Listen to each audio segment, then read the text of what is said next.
asalaamaaleykum wa rahmatullahi taala wa barakatuhu jërë ngeen jëf mbokku téléspectateur bu télévision Al Wataniya ñu am mbégte amati kontante bu bëri bëri dellusiwaat ak yéen ci seen émission xeltu gannaaw bi nu sante borom bi julli ci yonent yàlla Muhammad alayhi salaatu wasalaam du nuy gërëm suñu ay waajur yàlla mi nga xam ne nag moo nu may kattan may nu wér ba ñu ànd ak yéen lu toll ci juróom-ñetti fukki numéro toll ci at ak juróom benn weer émission xeltu di dox ci doxin boo xam ni mi ngi maanaam yéem askanu réewu Mauritanie ak bitim réew waaye tamit di def liggéey boo xam ni liggéey boo am solo la ak équipe technique bi nga xam ne ñoo ànd ak ñun ndax 80e numéro ci émission boo xam ni macha allah mosul taxaw dafay nekk mbégte ak kontante ci Babacar Nam waaye comme ni ma koy waxee saa su nekk Babacar Nam mënul egg ci fii te du technicien bi ñoom ñoo fa egg ndaxte damay wax saa su nekk que télévision dañuy am en tendance di wax ni journaliste bi il est meilleur il est bien il est ceci il est cela mais le journaliste il est bon et il n'a pas de bon technicien journaliste boobu du xarañ du mën a dem fenn ba tax na dañuy gërëm ci 80e numéro émission xeltu ñu sant ci gërëm ci delloo ci njukkal suñu ay technicien ci seen kaw bopp suñu ko waxee Mauritanie yëpp daan ko xam parce que fu ma romb ñu ni ma ana le génie et c'est vrai c'est le génie c'est le meilleur c'est l'incontournable et l'infatigable Racine Wane ñu koy gërëm di ko sant ci disponibilité bi nga xam ne am na ko waaye suñu weesoo loolu duñ ci gërëm teg ci ki nga xam ni mooy kii nga xam ni mën nañu wax ni magum kër la ndaxte moom ak xale yi boot leen uuf leen ànd ak ñoom te dara yàquwul muy Ndiaga Fall Ndiaga di def liggéey bu am solo ci wàllu son bi ndax ingénieur la ci wàllu son ànd ci ak rabaax mi nga xam ni rakkam la mu koy wéttali di ko gunge waaye suñu weesoo loolu du ñuy gërëm nag suñu rakku bopp ndaxte moom moo may wax ni ma ba kenn laal ma xam moom mooy Tafa Dia di ko xam ni lépp lu leer lépp lu rafet ci image ci wàllu lumière bi moom la di gërëm di sant aussi tamit ki nga xam ni moomee tamit que sunu rakku bopp di Eli Cheikh waaye di gërëm di sant bu baax a baax ñi nga xam ne ñoo nekk ci wàllu diffusion bi Bertin Kendem ñi nga xam ni moom moo tax YouTube internationalement ñu koy mën di seetaan loolu tamit mbégte la ci ñun kontaan ci ñun waaye 80e numéro bu xeltu ci présentation bi laa jëm ndax ki ma invité moo toll noonu Ibrahima Idrissa Wade lañ koy wax mi ngi juddu ci atum junne ak juróom-ñeent téeméer ak juróom-benn fukk ak juróom-benn fële ca diwaanu Rosso suñu waxee Wade ca Rosso ñëpp xel yi dem ci góor gi Mbay Wade sunu maam jooju walu yàlla boobu nga xam ni kenn dootu ko présenté ci réewu Mauritanie ndaxte moom ak xalimaam moom ba kenn ñemewul nekk ci àll moom moo toog ci àll bi woote fa diine woote fa l'islam ba foofu tey ji Rosso ñu bëri ñeme fa dëkk fa ba tax na kon kooku la ñu invité sëtam invité doomam ki ko jur mooy Idrissa Wade moom tamit que di ko xam ni lu nekk def na ko ci réew mu tan ci wàllu diine alhaaji Abdoul Aziz Sy Dabakh Malick wóolu ko ba samp ko foofu la ca Rosso kooku mooy sunu waajur boobu du tedd boobu ñu koy ñaanal yàlla may ko gudd fan ak wér moom góor gi Idrissa Mbay Wade moom Ibrahima Idrissa Wade mi ngi juddoo comme ni ma ko waxee ca Rosso am fa li nga xam ne mooy tuntaaka mu jàngee ko fa def li nga xam ne moom mooy jàngu diggu doomam laata muy dem ca Ndakaaru foofu la nag la amee bagam def fa université bi nga xam ne mooy Cheikh Anta Diop mu Ndakaaru defoon fa li nga xam ne moo jëm ci wàllu science ak lépp lu jëm ci wàllu koom-koom muy économie moom jaar na ci mbir yu bare ndaxte formé wu na ci wàllu BTS en comptabilité waajurum bu góor tàttan ko ci lu bare tàggat ko ci lu bare ci métier boobule waaye lan moo ko waral tax mu changé foofu jëm ci wàllu gestion dem ci li nga xam ne ci micro bi yëpp daan ci waxtaan ak moom ndaxte ma fàttali leen ni jiite na directeur li nga xam ni mooy rajo Dunia fa li nga xam ni moom mooy ca réewum Sénégal jaar fa Tambacounda def nekk foofu ca RDV dem fi nga xamee ni moom mooy ca Ndakaaru laata muy dugg ci yeneen mbir yoo xam ni nekk na conseil lu jëm ci wàllu communication ci ay boîte yu bëri nga xam ne mun na ko fi wax ñibbisi nag ci biir réew mi lu tax mu ñibbisi parce que dafa am lu mu bëggoon dox ko ci biir réew mi gannaaw mu ñibbisee ci atum ñaari junne ak juróom-ñett moom Ibrahima Idrissa Wade nekk administrateur ci la CAS nekk tamit ci ONG yi nekk présentateur ci lu bare di si yëngatu tey ji mu nekk koo xam ni ci wàllu bind ci plumam defe naa ni leer na ñëpp yàlla may ko ci loolu te daan ci dellu ci waat ci loolu Ibrahima Idrissa Wade suñu bëggee présenté kuy Ibrahima Idrissa Wade fii la ñuy fanaan ci biir plateau bi ma lay nuyu di la sargal di la bàyyi nga nuyoo ko mbokku téléspectateurs yi laa nuy ñëw ci laaj. di la fay Babacar di la sargal di nuyu réew mi yëpp di sargal également ki nga xam ni moom mooy sama waajur di waajuru itam ñëpp képp koo xam ni yaa ngi yeewoo ci Rosso muy góor gi Mbay Wade bi nga wax nga ci lu toll ne man duma ci jaaraat et di sargal également ñi nga xam ni ñi ngi yeewoo tey ji yendu ci réewu Mauritanie sama réew laay wax ak sama gox di Rosso boo waxee Rosso sama xol day tooy du ma fàtte kilifa diine yi fa nekk ak kilifa aada yi ak la jeunesse di jigéen di góor képp koo xam ne yaa ngi fay yëngu tey ji maa ngi lay nuyu bu baax a baax di la sargal à travers la grande chaîne sama télévision di El Wataniya di sargal ñëpp di ñaan jàmm ci réew mi kilifa diine yi kilifa aada yi di leen ñaanal bu baax samay waajur yi nga xam ni ñoo fi ne tey ki ci juutu di El Hadj Idrissa Wade wax nga ko buur bi yàlla fëgg boppam delloo ko jàmm soxna Astou Wade également ñoom ñoo fi nekk uuf njaboot gi uufin bu rafet loolu defe naa ni dellu si di leen sargal bu baax a baax loolu nuyoo la waaye bala ma ciy jaar da nga wax lu am solo léegi jëm ci pàccu communication di la sargal yow mi jàkkaarloo man lu ko dalee seen directeur ba fi nga toll lii moo ñu delloo ci réew mi moo tax ñu ñame tey su ko yàlla defee dañ ciy sant yàlla Babacar defe naa ni tey jii buur bi yàlla amal na mbir mu am solo jëm ci yow mi ma jàkkaar lool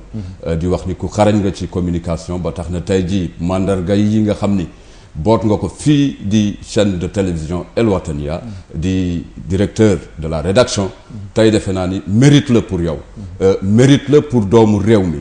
mérite la également pour suñu communauté loolu vraiment maa ngi la ciy sargal di la ñaanal yàlla bu baax a baax di la wax ni nag koo invité xalaatam rek lay wax loolu di la sargal bu baax a baax voilà merci beaucoup DJ Vox comme ñu koy waxee Ibrahima Idrissa Wade ñu tuddeel ñu lay wax Vox mën nga ñu dellu si ci tur bi rapidement lan moo indi Vox waaw Vox moom je pense que ay doorteel la parce que su fekkee xel li leer nañ ñun dañu juddoo ci kër goo xam ni ñëpp ràññee leen ci football donc ma am ay frères ak man mii ñu jaar ci club yu bari jouer championnat ca jamono bu football di doon football ci Mauritanie donc ma def le Trarza def également Air Mauritanie def le port de Nouadhibou def le port de Nouakchott donc ci biir loolu nekkoon naa ku xarañ trop su doon tey la defe naa ni dinañ lekk lu bari ci football waaye yàlla ak dogalam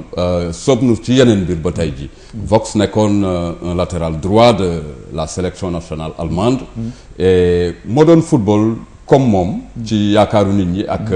ñi nga xam ni ñoo doon spectateur ou amateur du football ci Mauritanie ba tax na ñu joxoon ma tur boobu. joxoon la tur boobu alors léegi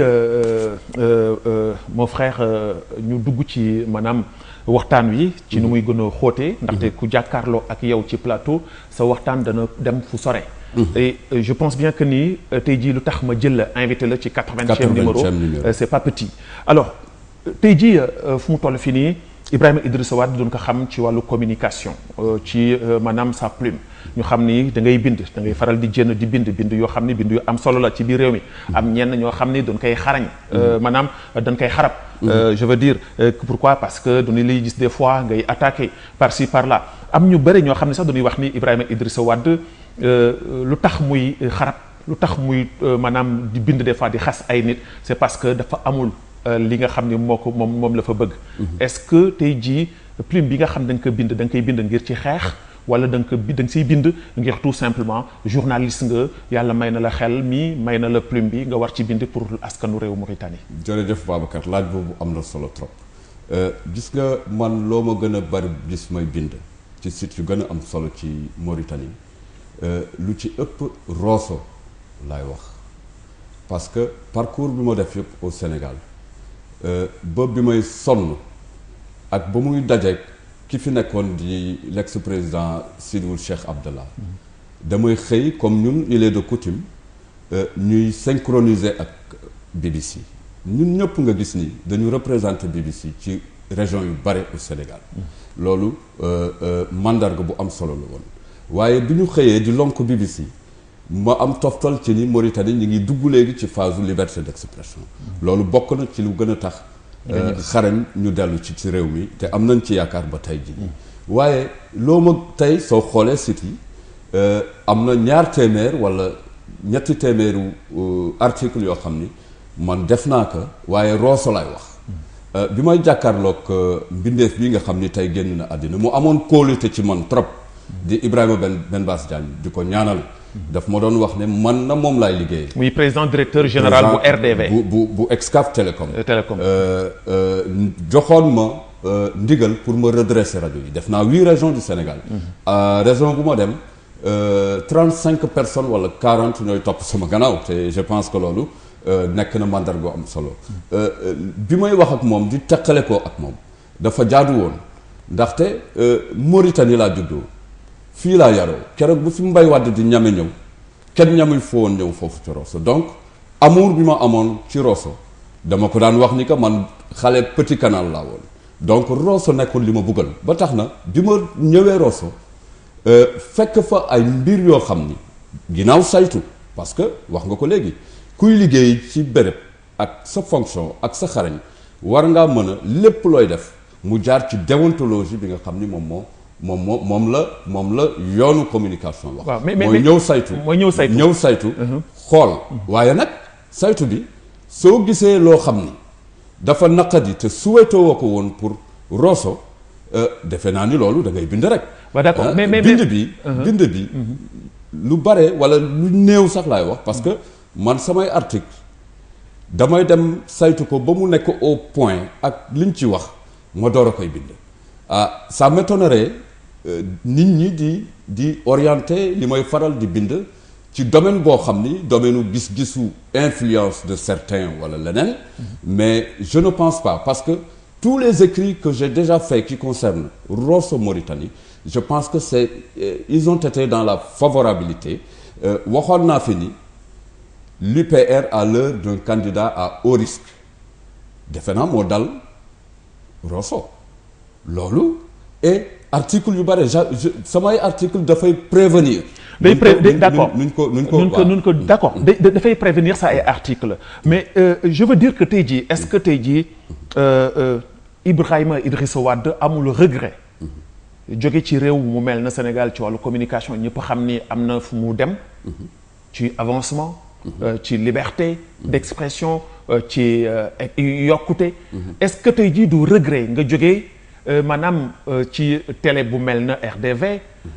lu jëm ci li nga xam ne wàllu communication ñëpp xamoon yaatuwaayam nga ñëw ci réew mu mel na réewu Mauritanie bi nga xam ne ci wàllu média bi ñu ko ubbee wax nga ko yàggul est-ce que tey jii amul regret tey jii ci ñibbi ci bien vrai que la Mauritanie c'est ton pays est-ce que du regret tey jii non mënuma am regret Babacar au contraire mbégte la parce que gis nga communication fa mu demee ba egg au top dafa bari risque xool ko ci Sénégal tey kilifa bu nekk Sénégal xamatoo sax fooy orienté wu bala ngay génn sa buntu kër nga xoolaat sa bopp donc man ma gisoon ni de plus en plus communication bi di juddu ci Mauritanie man su ma dellusee dinaa mën a ànd ak moom parce que professionnalisme loolu lay jariñ donc man amu ci benn regret d'autant plus que aujourd'hui fi ma toog wax nga ko léegi regretté wu ma dara ça m'a permis de revenir fi ma sentir ça m'a permis également soo ko xoolee ñiy yëngu ci wàllu communication yëpp il me sollicite des fois te ñu seq relation bi donc loolu bokk na ci dama amoon idée ni fondation boobu nga xam ni mooy tabbi ci forme de communication yi su ma ci àndee ci sama réew kenn ku ñëw tamit dina ma ci fekk mu doon loo xam ne lu am solo mais amoo ci benn regret mais foofu dafa am loo xam ne aussi tamit il faut que ma laaj la fa ndaxte da nga junju léegi junju bu am solo ndaxte sunu xoolee li nga xam ni moom moo jëm ci Ibrahima Idrissa Wade ci doxalinam ak ci maanaam comportement am ak la façon donc Ibrahima Idrissa Wade moom lay dundee ak moom lay doxee duñu gis ni Ibrahima Idrissa Wade ñu bëri dañ lay tuumaal dañuy wax ni Ibrahima Idrissa Wade toogul fenn maanaam weñ la weñ boo xam ni fu suukar amee rek wala fu soow amee rek fa lay tag fu suukar amul soow amu fa du fa tag loolu dafay expliquer lan day expliquer nu ni Ibrahima Idrissa Wade àndul ak kenn gis nañ fii nga ànd fee ak Cheikh Mawlud gis nañ fi nga ànd fekk ak Kane Hamidou Baba gis nañ fi nga ànd fekk ak Sidi Diarra gis nañ fi nga ànd fekk Sidi Diarra objection waaw ma ñëw nga gis nañ fi nga ànd fekk ak ki nga xam ni moom mooy Abdou Mbodj ànd nga fii ak Faasa Yérim alors mais tous ces gens là nga ñëw ànd ak moom tey jii nennu yaa ngi ak Mourchid. ça veut dire quoi. ça veut dire que tey jii Ibrahima Idrissa Wade. est-ce que mi ngi calculer dëgg. li nga xam ni moom mooy rôle am tey jii en tant que journaliste. est-ce que loolu tey jii du un défaut. parce que une grande plume comme yow. un grand journaliste comme yow. tey jii su fekkee ni tey jii su ëllëgee fii neex na nga dem foofu su fële neexee nga dem foofu. mais loolu gàcce la ci yow gàcce la ci fi nga bokk gàcce la fi nga am métier bi ngay def. Babacar xam nga suukar dafa neex ñu wër ñëpp laaj leen ndax suukar neexul loolu laa lay njëkk a wax. mais suukar neex na. mais c'est pas une raison fu suukar neexee rek nga loolu dama la koy dund mais dinaa la wax leen na parce que lu am solo la Babacar. gis nga Rosso bee ma nekk man je suis quelqu'un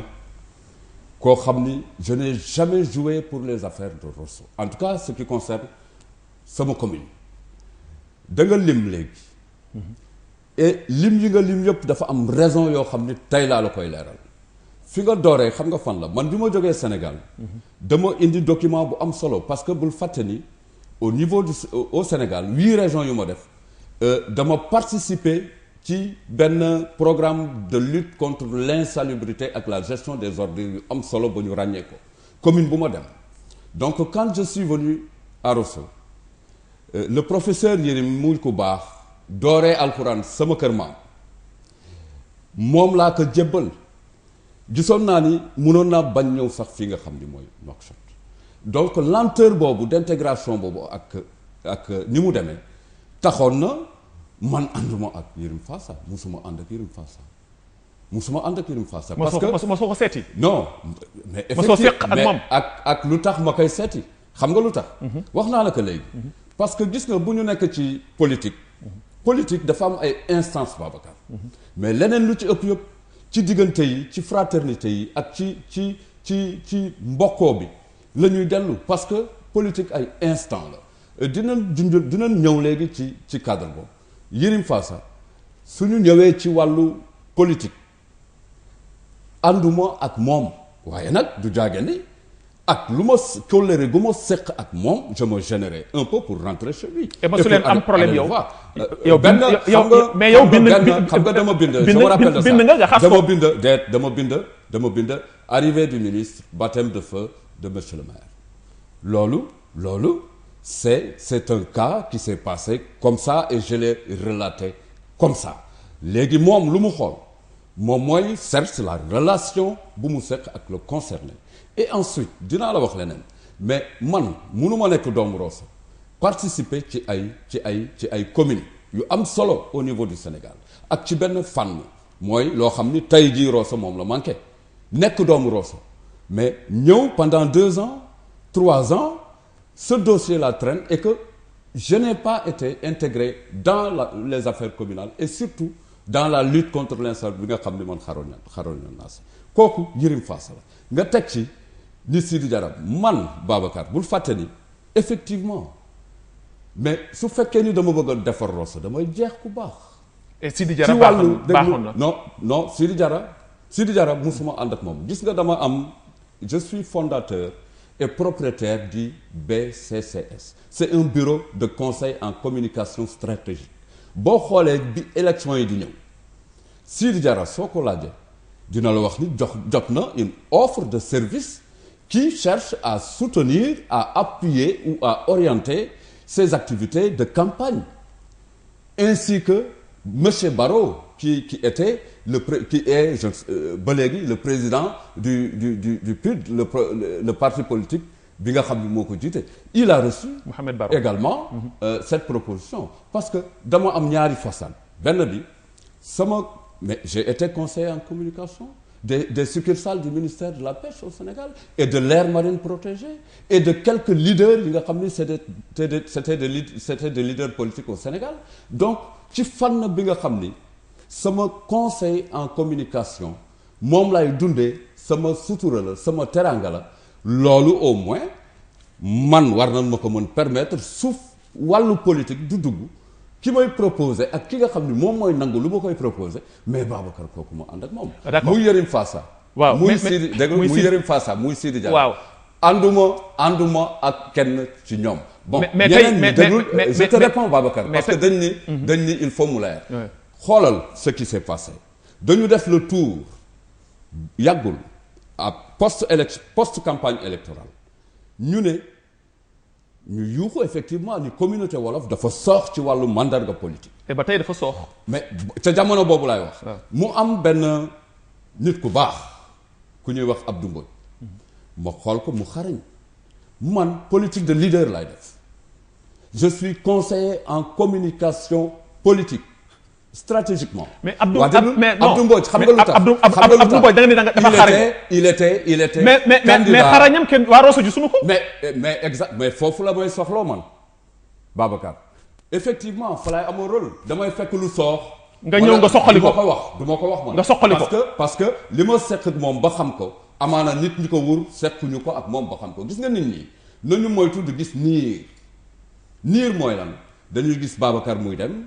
ñu wax loo xam ni dafay tourner autour de lui alors que ni nga mel sa biir xol lay tabbee te lu dëggu la amaana sax occasion du ñëw buñ lay xamee mais Abdou Mbodj candidat MPR la woon dama lay wax lu ma ci dugal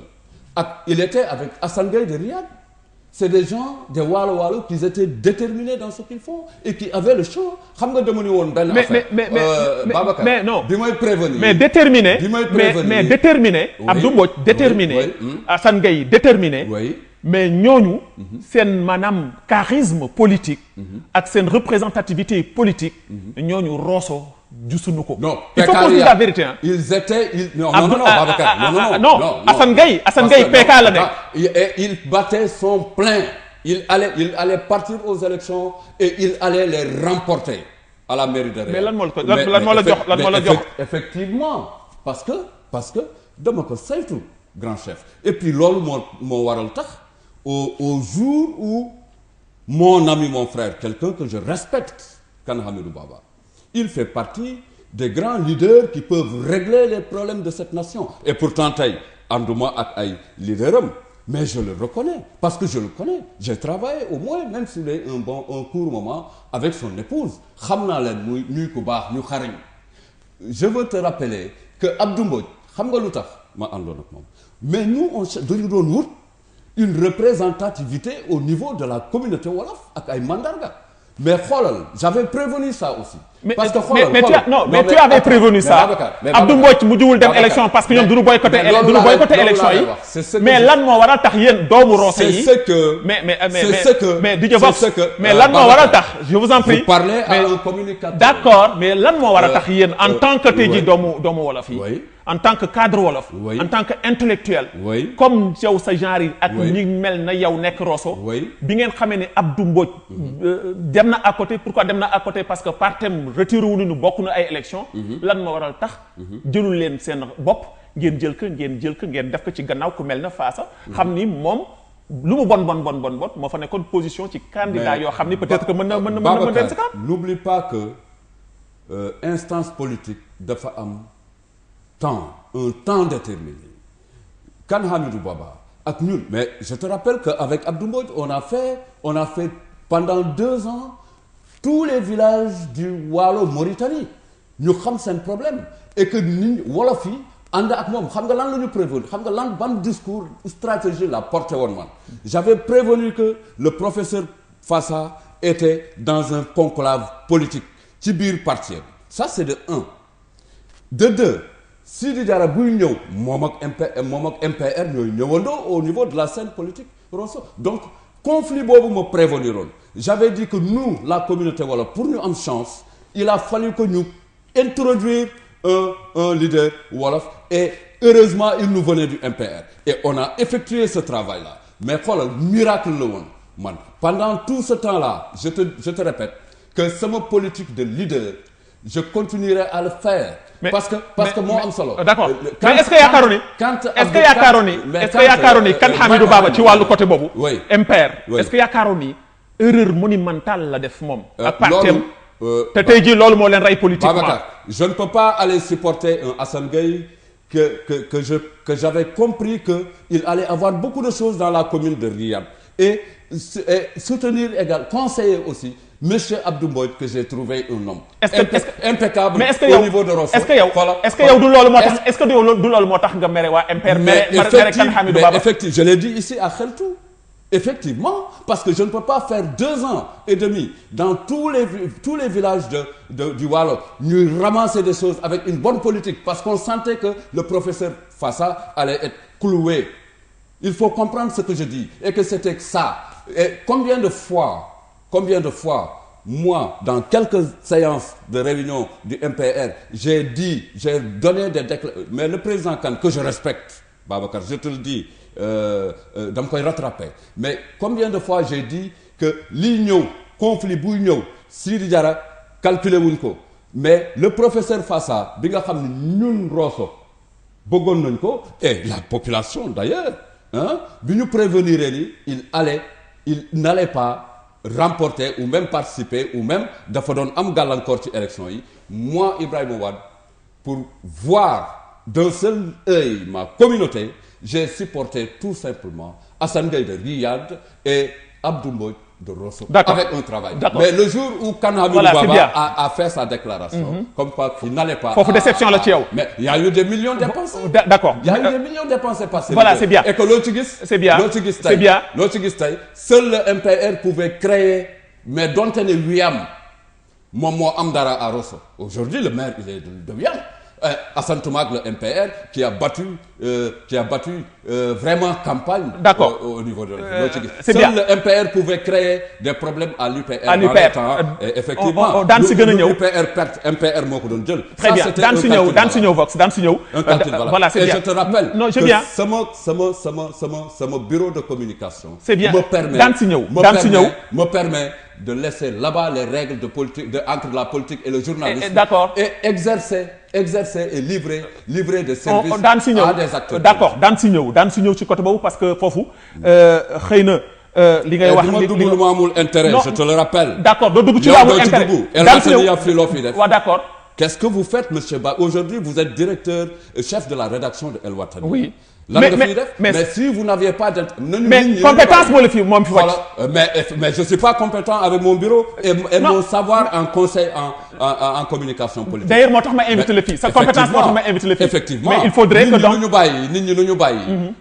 ñu bàyyi di wax nit day topp nit ndax intérêt. Man fu ma amul intérêt. doo fa dem. Mais effectivement. Voilà j'arrive. La politique c'est des intérêts. C'est des intérêts cachés. C'est des intérêts. Donc loolu moo tax intérêt boobu moo tax tey jii nga ànd ak Mohsin. Mais je vais te raconter une chose. C'est quelqu'un que je respecte. Xam nga lu tax. Écoute. C'est quelqu'un que vous respectez. Ouais. Mais bind nga ci moom. Mais effectivement loolu laa lay wax. Xam nga dans les temps qu'est-ce que j'avais dit? Mais l'UPR à l'heure d'un candidat à haut risque. Le contenu avait relaté les ruptures qui ont eu, les 2 ailes qui ont eu dans l'UPR. Donc loolu yëpp je pense que kooku lii ñu journalisme la je relatais les faits tels qu'ils se sont passés ak du ci dugal li nga xam ni moom mooy une prévention. J'avais prévenu sur toute la ligne il faut revisiter les articles ils sont sur Cridem et jusqu'à présent man commune de Rosso suñu ma déglu woon tey petit que je suis. Effectivement. Voilà Ibrahima Ibrahima et puis je te rappelle que Mohsin un point là-bas Babacar mun nañu wax ni mun nañu jàpp ni nit ki il est droit dans ce qu'il fait su fekkee ni démb dafa gisoon loo xam ni nii la demee woon ci benn leader tey mu gisaat le contraire ñëw taxaw ni lii c'est le contraire c'est ce qui s'est passé avec le président Mohsin et qu'est-ce qui a fait ci ressortissant Rosso yoo gis yëpp kan moo fi def lu Mohsin def. Je l'ai cherché, je l'ai palpé, j'ai trouvé que c'était lui. Xam nga lu mu def. Moi quand j'étais entre le marteau et l'enclume à vouloir participer dans la politique de ma ville, c'est Hadj Mohsin qui m'a appelé mu tëj nekk bi ni ma Ibrahima Idriss Wade je t'ai vu, je t'ai revu xool naa la xoolaat la mais aujourd'hui j'ai confiance en toi. Et depuis mais Babacar wax dëgg yàlla mais écoute et puis attends tëj boobu mu tëjoog yow ci biir nekk waxanteeg yow loolu moo la doy ci moom. mais doy na ma ci moom parce que mais Babacar. est-ce que jëf bi topp na ci. mais effectivement jëf bi je lan ne le regrette pas. jëf bi lan avec lui jëf bi lan xam nga yëg bi yëg man su may jaay li ma yor di ci dundal sama njaboot ba ma xëy gis un grand responsable ku mel ne Moxsin bu taxaw wax ma dëgg bu taxaw di jëf ak man loo xam ni dëgg la en tant que Rosso Soir loolu est-ce que dinaa taxaw ni lu Rosso di wax yëpp dëgg la c'est faux. Il faut aller voir les actions sociales que ce grand leader là il est en train de faire dama ko saytu xam ko na famille yi wax à Rosso quelqu'un comme des gens comme moi yi nga xam ni daf leen jox au moins mandarga quelqu'un comme Mame Djibi aujourd'hui mais ils sont nombreux ñooñu ci Moxsin la ñu àndal et pourtant ñu ngi ci déglu ne tey demal Rosso tu vas trouver un Mame Djibi buy dox di faj buumu gàcce yi tu vas trouver le solde de Moxsin yuy dox di faj buumu gàcce yi. voilà léegi may ma ñëw parce que dafa am ay reportages yoo xam ne yu am solo la. xam nga loolu daan si delsi Babacar daan si ñëw je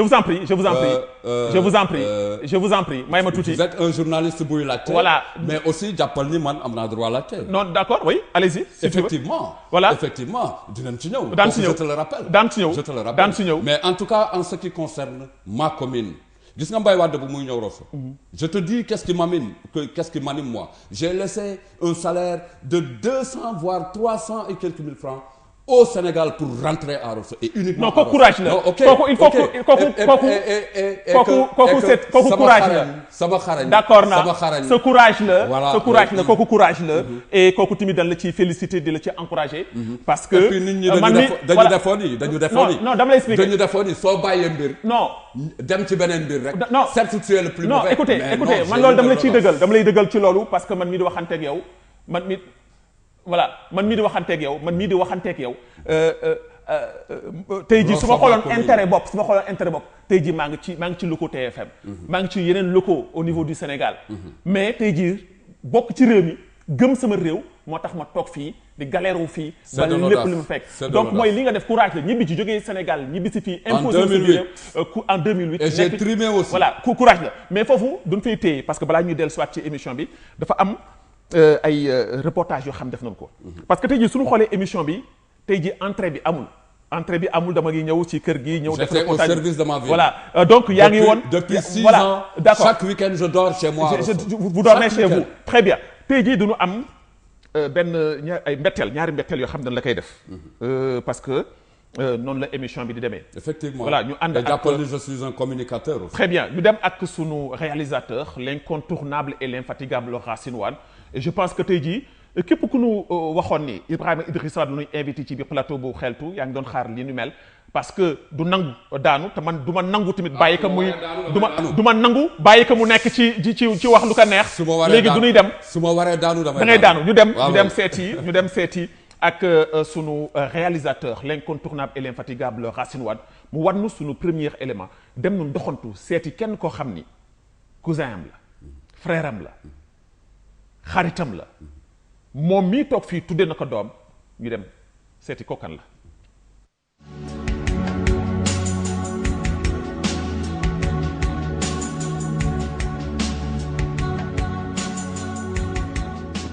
d'abord balaa may commencer damay bëgg a remercier d'abord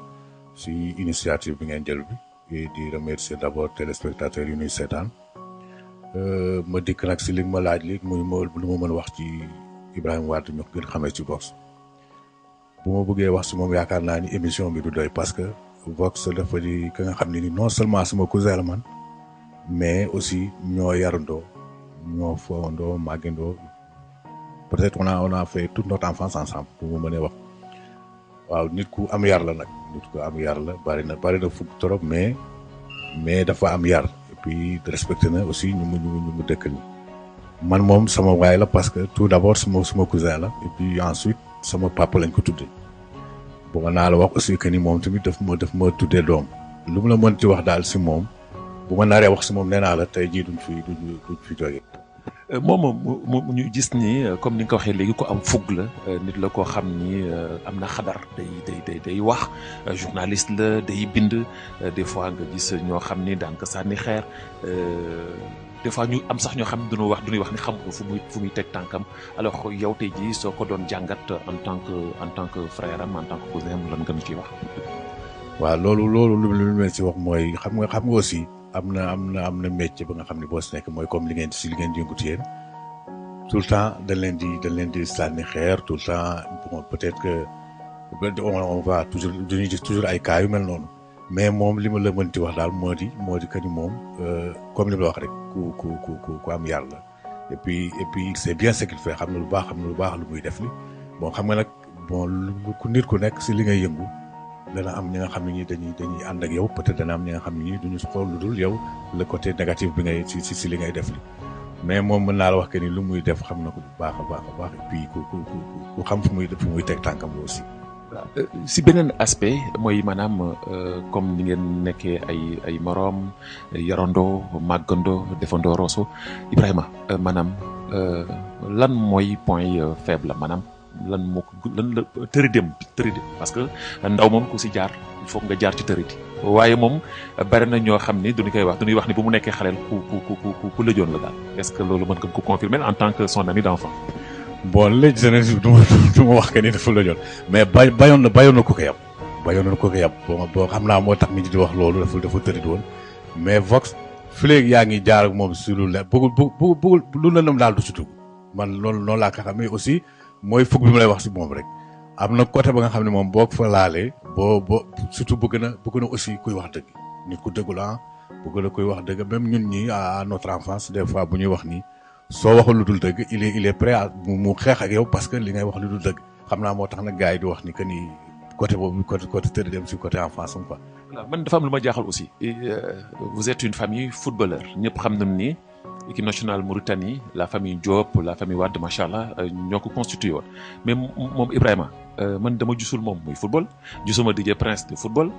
ñoom micro bi moo leen gën moo leen gënal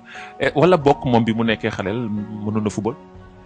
bon dinaa la wax leen peut-être que ñu bari xamuñu ko ci football parce que je me rappelle très bien maanaam moom bokk nañu équipe Air Mauritanie dans le temps c'était en 88 joué naa ak man championnat fii Air Mauritanie et puis en 90 port woowoon na ko sax port bu Nouadhibou woowoon na ko pour mu football ak ñoom mais yàggu ci comme ñu ci yàggale comme ni nga wax rek c'est une famille de footballeurs mais moom ak comment dire DJ Prince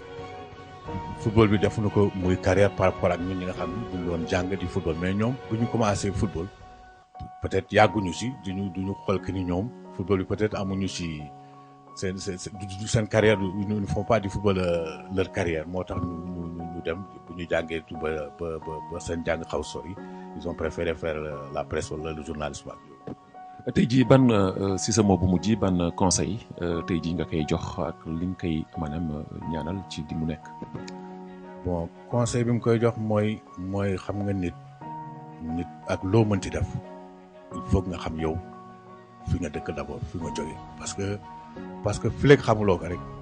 doo jóg ci def lu nga xam ne li jaaduwul wala doo jóg parce que il faut nga am ay repères nit bu nga amul repère dans ta vie doo sori. et puis moom il est d'une très grande famille comme tu le dis parce que famille Wade wala famille Diop amul ku leen xamul ci Mauritanie et là war na nekk ci moom un support ba nga xam ni daf koy toujours motiver pour lu muy def yëpp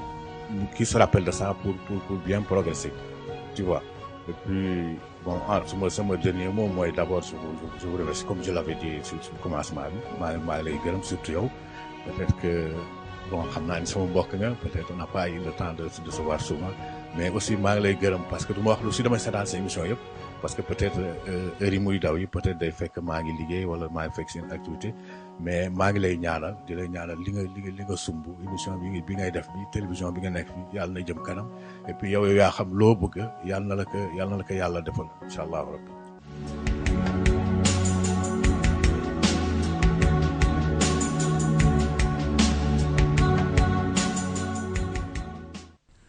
voilà Ibrahima Idrissa dégg nga kàddu yi nga xam ni sa cousin wax na ko alors ban jàngat nga ci am ci ay secondes rek. ñu ça m'a surpris mais ku ma xam la da ngeen tomb ci koo xam ne xam dama li effectivement papaam lañ ma tuddee ma ànd ak moom ci lu bare ci wàllu ndaw waaye benn jàngat rek laa am ci li mu wax mooy Babacar man lu deful nii bokkuma ci. soo yarax mu ñi nekk Excaf ils sont une centaine d'employés dañ ko xamoon ci man et sama diggante ak benn paas. et loolu dafay réeral ñu bare. parce que des fois métier bi soo si nekkee nit koo xam ni nit la koo xam ni da ngay wax. du ni soo waxee lii ñi jàngate que ne la soo waxee ñu ni jàngate que ne xamuñu métier bi dafa am fu muy war fu nit ki war a xalaatee ak âge bi mu toll en Mauritanie. man tàmm naa ko miis naa ko. voilà xam nga Sénégal mos nañ bindoon yi. mos nañ ma invité à Bakel. donc c'était l'épouse du préfet de Bakel moom la ñu doon affecté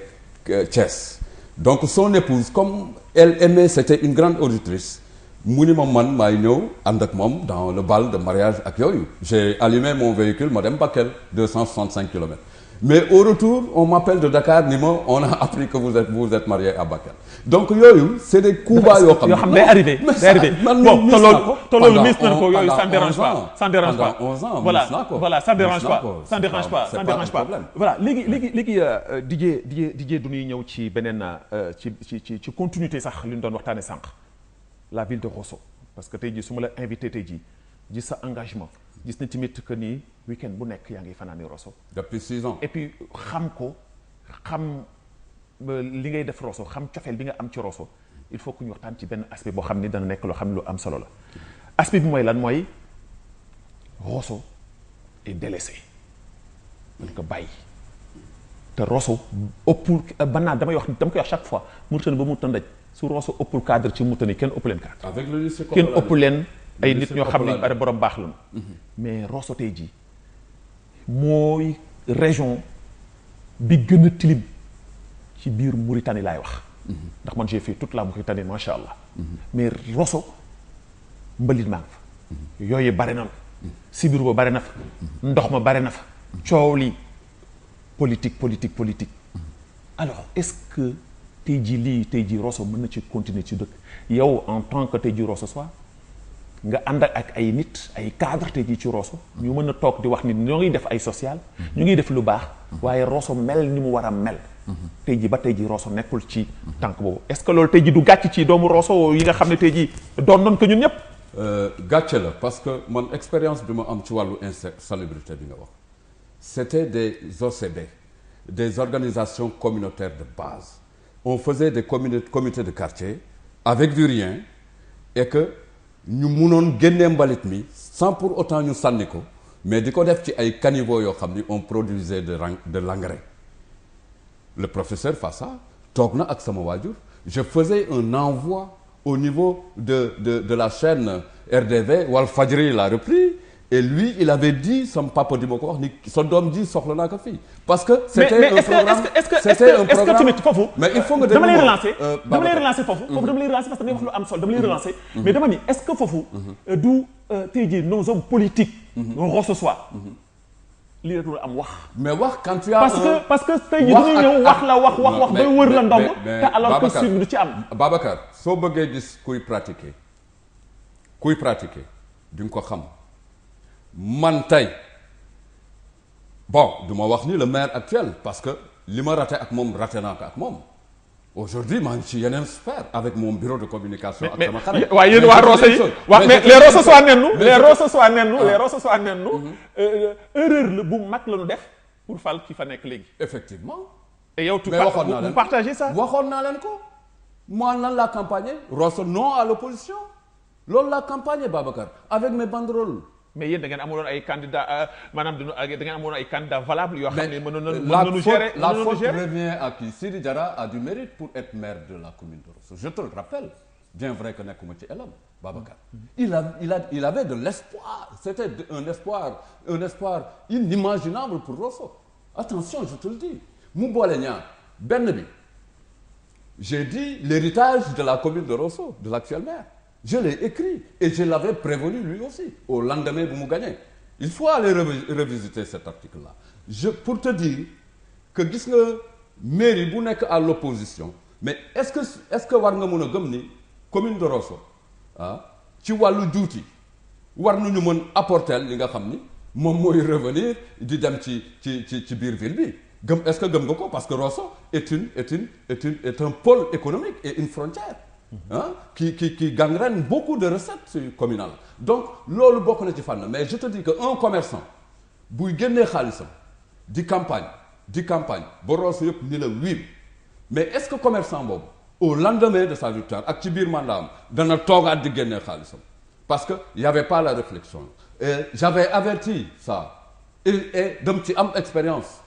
l'opposition ci réew sax yu mel ni Mauritanie mais regarde le maire Khalifa de Dakar dem na ba am une signature qui est là parfaite mais il met des coups bas politiques mais yooyu bokk na ci. et loolu moom moo ko dal moom mais Sidi Diarra maa ngi jéggalu parce que nit même sooy tudd turam ci gannaaw en émission et tout soo jéggaluwul am na lu war daw sa biir en tant que jullit je préfère dire monsieur le maire loolu la ma def déontologie may aujourd'hui demal Rosso j'ai partagé avec toi une photo daf la rek jotuloo ko mais j'ai fait un reportage sur la situation actuelle de Rosso j'ai mis l'hivernage à Rosso pas de réaction demal nga xool. mais est-ce que loolu tey jii moom en tant que maire kese moo ko war a def. xam nga lu mu waroon def mairie lu mu néew lu mu manqué budget war na mën am une politique de proximité imprégner les populations aujourd'hui moi en personne su ma amoon un cadre de consolidation un cadre d'écoute wala marge boo xam ni tey am naa ko biir Rosso à moi seul avec les plans avec xarañ ak l'expérience que j'ai eue organiser les quartiers ñu génni parce que en premier aussi la population a une erreur parce que du ma toog ni maire bi deful dara alors que sa kër ngi dugal ndox mbalit yaa ngi jaar ci biir il y a des hommes et des femmes à Rosso très bien qui sont dans les maisons voilà mais ñooñu ñoo war commencer liggéey bi d'abord mais la politique que l'actuel maire a échoué à Rosso c'est d'imprégner les populations. D'accord ñoom ñoo waroon nekk les secours. voilà deuxième élément bi d'abord balaa ñuy continuer suñu waxtaan parce que le temps passe vite. J'aimerais bien qu'on tombe sur quelqu'un qui dit le contraire. Voilà c'est ça donc on va aller voir donc suñu deuxième élément kii tamit que sa jigéen la tafula lool di sama seddoon ak man di sama xarit. xëy na du ñàkk ñoo koy bokk ñu ànd ak l'infatigable et l'incontournable seet kan la nuy sunu réalisateur di wan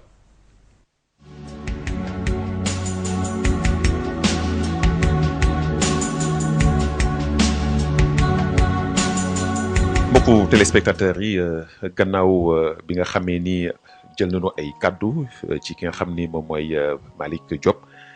ñu ñëw ci kenn koo xam ni nag kenn la ci Babacar Naam te defe naa ni ñi ko xam bu baax a baax xam ni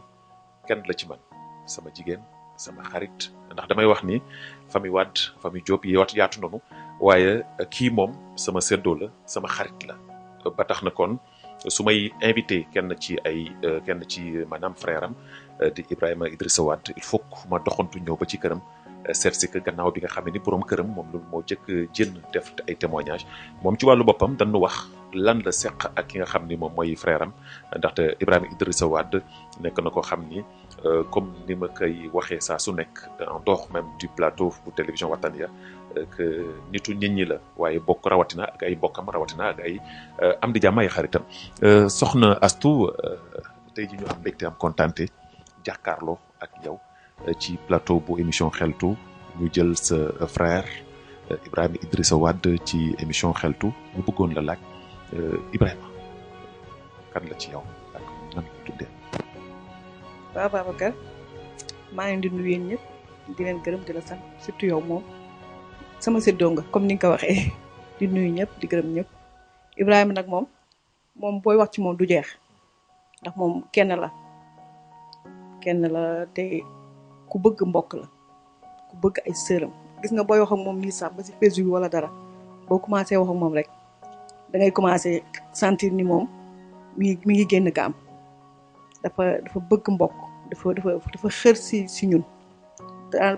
suñu frère yëpp sax ñëpp baax ñun suñu kër kenn la ndax ñun xamum sax ñu bokk baay ak ñu bokk ndey ak baay da ngay dem sax ñëw di laajte naan kii lu mu bokk ak kii wala kii lu mu bokk ak kooku yàlla moo ko defar famille bu mag la yow xam nga ni ñun famille bu mag la mais Ibrahima moom dafa baax dafa bëgg mbokk dafa yaatu trop bu la gisee dafay mel na tey la ma si gis wala sax bokk leen tellement que daf lay jël dafa bëgg mbokk dafa baax boo xiree sax da nga naan kii la gën a bëgg kii or que moom noonu la mel noonu la ko yàlla bindee. ci loolu ñun duñ koy dëggal li nga wax ndaxte gis nañu koo xam ni kenn du laal deretam kenn du laal mbokkam kenn du laal ko jóge te day sot ci wàllu woowu alors tey jii nga gis que mu nekk koo xam ni ngi yëngatu ci wàllu journalisme di yëngatu des fois ci wàllum politique alors ban conseil tey jii nga koy jox en tant que sœuram parce que bu doon sa sago tamit que sa frère su nekk ci yenn mbir yi tamit mu nekk ci koo xam ni dañ koy naw dañ koy maanaam roy ci wàllu ban conseil nga koy jox en tant que sœur tey ji waa moom liggéey boobu moom moo demee noonu moo ni mel parce que boo su nekkee daa gis ay haut daa gis ay bas mais Ibrahima foog naa ni du may nit parfait nit ku nekk dafa parfait mais xam na fu muy teg tànkam te xam lu muy def te yàlla moo ko may bopp boobu moom yàlla moo ko may loolu bind ak yooyu moom yàlla moo ko may mais tamit na gën góorgóorlu rek mu xam fu muy teg tànkam comme li maa gi wax xam nit si famille bu rëy la bokk mën naa ko dégg mu metti ma wala keneen sama beneen sa dégg mu metti ko wala yeneen moo tax à chaque fois buy def dara rek dañ ci sóoraale ñun ba nga xam ne ñun ñoo ngi ci gannaawam dañ koy soutenir chaque fois na seet rek fu muy teg tànkam te xam naa ne sax xëy na foofu du fa mën a yegg ndax xam na bu baax lu muy def te mën na bu baax tamit lu muy def waaw yàlla nag àddina bi noonu la am na lii te fa mën nga def kii mais boo demee ba nga xoolaat boo liggéey nga mën a conseiller sa bopp ci loolu nga mën ci bañ a dugaat. tey jii comme ni nga ko waxee mu nekk ci métier boo xam ne métier bu doy waar la voilà mais Ibrahima ñu xam ko aussi ci maanaam comme ni nga ko waxee léegi ci xalaatam ak xelam macha allah je touche du bois parce que c'est quelqu'un boo xam ni su bindee ñu xam ni am na ko bind. may la bu ko yàlla defal may la bu ko yàlla may mais est-ce que tey jii Mauritanie tey jii parce que ku mel ne Ibrahima Idrissa Wade dem nekkoon na Sénégal nekk directeur rajo Dunia gérer lu bëri foofu ba ñibbi ci waat ci biir réew boppam mais dañuy gis ni genre yu mel na moom ay jeunes yu mel na moom joxuñu leen gëdd joxuñu leen cër ci biir réew mi est-ce que tey jii jotul état wu réewu Mauritanie delloo njukkal seen ay doom te li nga xam ne ñoo ngi koy wax à chaque fois boo dante xeet lu jëm ci wàllu racisme lu jëm ci wàllu xeeb nit ki yooyu yëpp ñu teggi ko ngir jox gëdd seen ay doom xam ni réew Mauritanie amul ku weex amul ku ñuul ñëpp ñoo ko bokk. dëgg la loolu nga wax dëgg la parce que man sax en général des fois damay mer parce que su doon sama sago xëy na mu toog Sénégal ndax foofu lu gën a xamee lu muy liggéey parce que fii duñ jox gëdd nit te moom doomu réew fi la juddoo fi la yoroo fi la màggee ba toll ni mu toll ñu ko mag papaam ak yaayam papaam am lu mu fi deful ci Mauritanie bon nag war na leen mën a teg seen place boo leen jox la nga xam ne li moom la ñu yelloo man mii bi ma njëkkee xam gis ne dafa ñibbisi dama mer parce que xam naa ne tey bu toogoon Sénégal ba léegi dina am lu ëpp li mu am mais xëy na yow loolu yow yaa ko xam ak ñeneen barewul mais jot na nag ñu jox nit ñi seen gëdd xam fu leen di teg parce que ñun doomu réew mi ci réew mi lañ bokk ay racisme ak yooyu pertement la parce que nit il faut mu gëm boppam boo gëmee sa bopp rek kenn du la yab bu ñëpp gëmoon seen bopp ku nekk xam looy def xam fooy teg sa tànk xam ni yow mi ci réew bi nga bokk te ku ne wane ko bon ay racisme yi day jeex mais tamit boo bañee yenn yi keneen nangu ko day xaw a métti waaw loolu mooy problème bi mais bu ñëpp nit yu ñuul mu nit ku xees ku ne bu xamoon fu muy teg tànkam bon dëkk bi dina neex. léegi yan kàddu yu mujj nga koy wax ban message nga koy lancé ak lan nga koy jox comme conseil en tant que ça. waaw Ibrahima moom sama xarit la sama séddoo la maa ngi koy ñaanal rek li mu nekk na ci góorgóorlu te xool fu muy teg tànkam métier la nag métier journaliste moo mel noonu na dem ba jeex ma du ko conseillé muy am lu muy fu muy kii na dem ba jeex parce que métier bi moo mel noonu fu mu war a dugg kii fan lu mu war a gis li nga xam ne c'est anormal mu wax ko man du ma ko wax ne que amal frontière non métier bi du loolu métier journalisme il faut nga dem ba jeex wa na am courage def lu mu war a def lu mu gis la nga xam ne c'est anormal mu wax ko ba ñëpp gëkk ndax loolu mooy métier bi la. te bañ ci ragal dara te bañ ci xaal dara. ragal moo am ci moom warul ragal te xam naa Ibrahima du koy ragal moom yàlla moo ko may fitam sax boo gisee ak moom jëmmam da nga naan kii du moom ñun xam nañ ko bu baax dafa am fit tellement que fitam ak xelam ak jëmmam moo ko wër ba tax sax mënul am yaram. waaye yow yaa ngi seetaan émission xeltu. waaw maa ngi koy seetaan nag du toujours mais yow moom foo dem dama lay topp ndax yow ay sama càmmiñ. waaye jàkkaarloo bi dafa mel ne da nga ko ragal ba léegi. non jàkkaarloo bi bàyyi ñu togg ko ba mu ñor rek xam nga yow moom ku jàkkaarloo yow dafa war a préparer wu ba pare.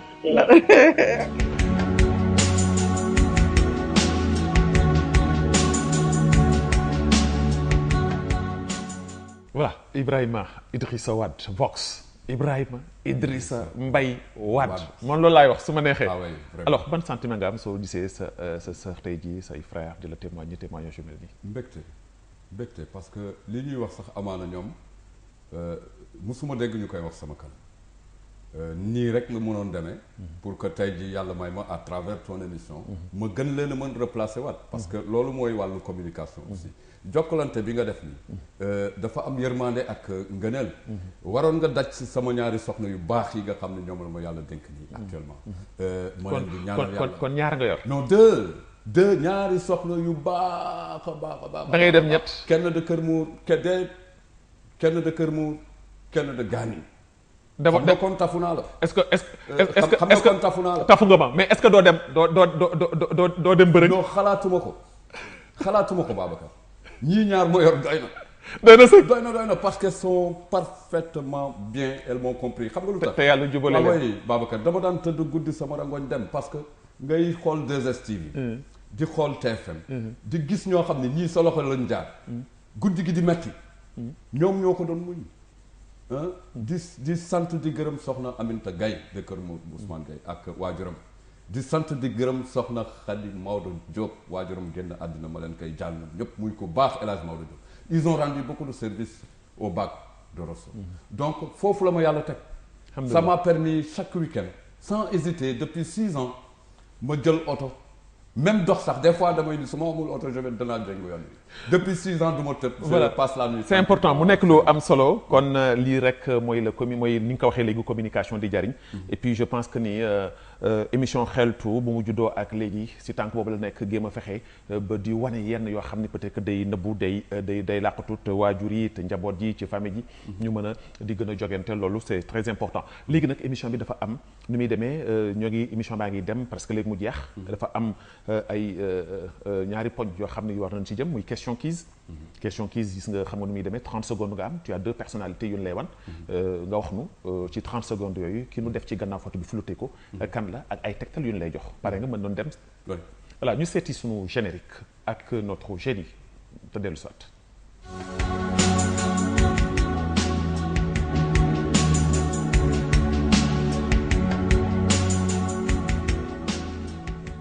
voilà donc c'est 30 secondes mën doon dem. mën doon dem voilà Ras tu nous montres donc ki nga xam ni moom moo làqtu ci gannaaw photo bi pour 30 secondes.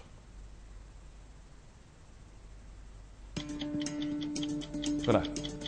kii kan la kii c'est un chef d'État africain démb moo doon anniversaire réew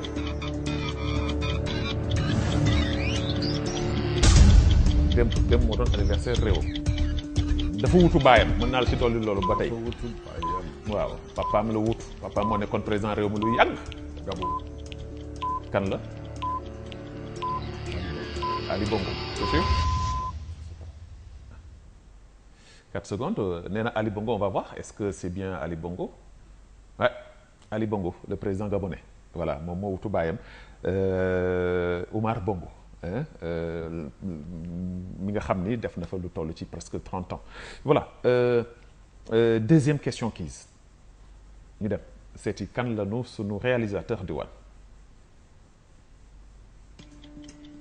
kii doomu réew Mauritanie la nekk koo xam ni c'est une grande journaliste qui a fait ses preuves en Mauritanie et au Sénégal ku jigéen une grande dame qui a donné lu bari ci réew Mauritanie nga fonk ko lool tamit.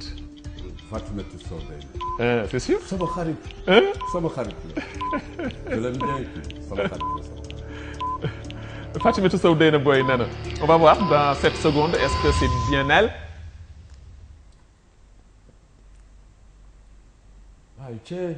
oui. Fatimata Sow Deyna booy alors Sow Deyna bi ñuy ñëw léegi rek. xamoo woon ni sax moom laa lay bettee nii yaa ngi ma koy wax ni ma gis nga ko démb nga gis ni progressé na lu bëri. oui dama ko seetaan big di bég. parce que loolu rek la aussi. parce que clé yi. xam nga du ma déglu li muy wax mais clé yi ci suuf. xam ni techniciens yi sax mën nañu rëccal ay affaires mais moom elle rattrape quoi. voilà je suis fier d'elle. et puis ma participer woon aussi. ci wetu papaam.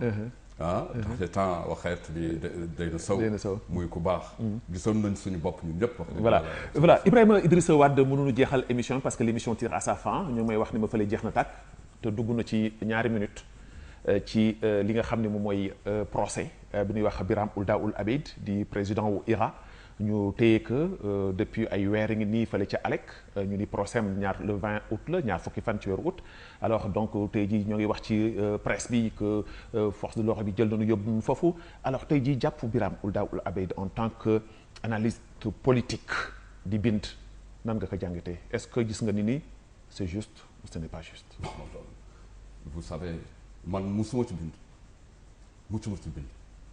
parce que tout simplement que luy mbiru justice la loolu Babacar waaye nag ñun ñëpp doomu réew lañu. mais am nga ci xalaat. am naa ci xalaat. en tant que journaliste. Babacar. parce que journaliste bi tamit mooy gëstu xool bind wax. lu tax mosoo si bind. dama ni ragal la réserve la lan la. même su ma demee ba di bind. loo xam ne lu garaaw la. xam naa noo xam ni moom laa koy bindee. mais dama ni mbiru justice la mais réew. ak ñi ko bokk. su kenn tolloo ba étape yi nga xam ni Biram di doomu réew mi di doomu Trarza fa la toll. lu muy mën mooy mu ñaanal ko yàlla jàmm dellu si réew mi déggoo am ci tribunal boobu ba ëllëg mu mën am péexam loolu lañ koy ñaanal loolu daal man laay wax ci fànn boobu loolu da nga ciy wax loolu daal amoo leneen loo ciy teg di ko ñaanal yàlla parce que nekk ci mbugal dafa doy waar boobu ku ci nekkul doo ko xam donc loolu defe naa ni loolu daal fa laay yem ñaanal ko yàlla mu am déggoo réew mi am déggoo ak njiitu réew mi ak instance judiciaire yi nga xam ne ñoo fi nekk ëllëg Mauritanie jëm ci jàmm ak ci union. ci sama dernière question parce que ñoo ngi may bousculer fële Racine daan ma ko may ci dernière question si il faut que ñu laal ci mooy la communauté wolof bi tey jii société division am na ci. te yow bi nga ci wax nga ci maanaam APOLAO li nga xam ne moom mooy mouvement unité et développement mu nekk ñaari mbir yoo xam ne est-ce que tey jii wolof yi toll ngeen foo xam ne tey jii division dafa war a am wala rassemblement dafa war a am tey jii nan nga ko jàngatee. sama communauté bi ma bokk dafa paisible d'abord pour normal la mais problème bu ñu am tey bokk naa ci ñu saytu mbir yi mais APROLAO association pour la promotion de la culture man su may créer association culture day nekk benn pàcc ci association donc jàpp nga loolu mais wolof yi communauté wolof tey problème bu mu am mooy amuñu instance boo xam ni day ëmb ñëpp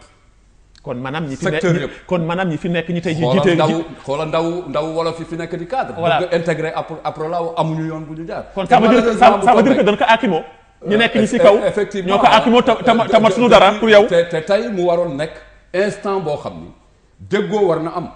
ubbi bunt ak jaar ba union am war na am moo tax keroog bu ñu nekkee ci phase de réflexion de la communauté wolof moo wax unité et développement c'était pour permettre à des jeunes wolof yi nga xam ne ñi ngi xarañ bëgg a dugg ci mbir mi ñu ubbil leen bunt ci mais xam nga lu ci malheureusement man d'accord pour yow ubbiwul leen mais anañu congrès jàll na te congrès bi dafa am ñu ko yëg yow yëngoo ko bon man yëg naa ko mais ni nga ko defee moo la neexul mais effectivement su ma duggee APROLAO damay dugg ci loo xam ni ci benn secteur la may indil et kañ la APROLAO am Babacar mën nga ma ko wax waxoon naa la dinaa la laaj si mën naa ko wax kañ la APROLAO am année 80 depuis année 80 est-ce que yow tu avais senti APROLAO ainsi que non sérieusement mais sérieusement non donc c'était le moment de se racheter ñu ubbi vanille jéem a créer loo instance boo xam ni wolof foo mënti nekk di nga ci gis sa bopp et lenn la d'accordul les wolof minorité attention Babacar demal 29 villages à 28 villages yi nga xam ne ay villages wala xoolal Nouadhibou Zouérate ak yëpp doomu wolof yi fa nekk mais APROLAO à ma grande surprise mënu leen cadrer il faut une instance qui enveloppe tout et quand il s'agissait de la réflexion on a mis le MUD mouvement pour l'unité et le développement pour ensuite permettre tey ñi ngi dugg ci gox yi la ñu jógee ba ba donc yooyu nekk na ci loo xam ni vraiment ou bien ñu def APROLAO def benn trait d'union créer leneen qui permettra aux jeunes voilà donc Ibrahima Idriss Wade émission bi jeex na ba teg sax ay minutes maa ngi jégalu aussi la régie ndaxte noonu la mënoon demee may am mbégte am kontaan yow journal bi mooy ñëw léegi et le journal est sacré yaa ma ko gën a mën a xam alors donc voilà dama lay gërëm di la sant di la ñaanal yàlla may la gudd fan ak wér